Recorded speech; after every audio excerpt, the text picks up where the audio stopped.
by Elissa Lee, contributing writer Diaz lives alone now, by himself in his Signal Hill apartment, a space steeped in memories.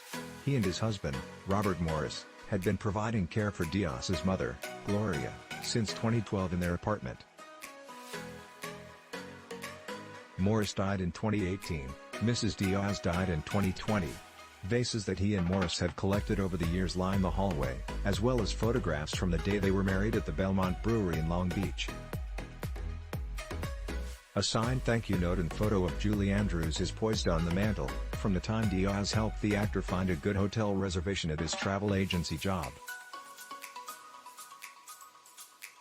In the living area sit two matching recliners, one now unused.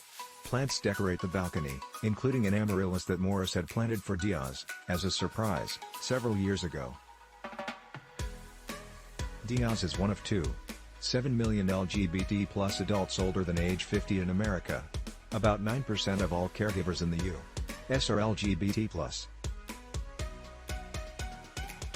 Members of the LGBT+ community also provide care at a much higher rate. 1 in 5 LGBT+ people provide care, compared to 1 in 6 non-LGBT+ people, according to SAGE, a national advocacy and services organization for LGBT elders. This population faces unique challenges. They are twice as likely to live alone and 4 times more likely to not have children, who often provide caregiver support as people age. Caregiving is often provided by families and more specifically, by children, said Sherrill Wayland, director of SPEC. So there's always a concern of who we, as the LGBTQ+ community, will turn to, should we need that level of caregiving support. Many LGBTQ folks' families of choice are oftentimes same-age peers. So if you're aging and your friends are aging, and you all start to experience increased health disparities as we age, the support circle becomes even more fragile. They are also much more likely to be caregiving in isolation, which often augments stress and burnout.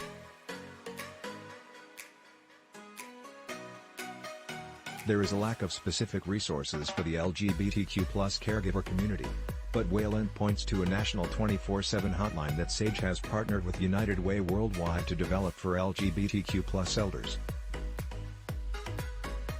Prior to the pandemic, we were seeing 20 to 30 phone calls a month.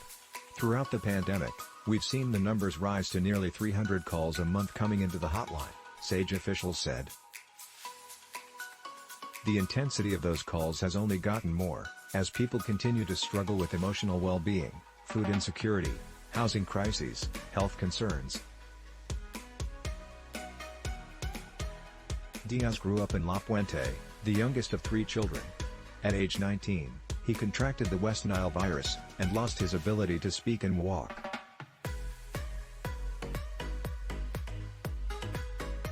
His mother quit her job as a teacher's aide at a school to take care of him, first in the hospital, then at home, for 11 years.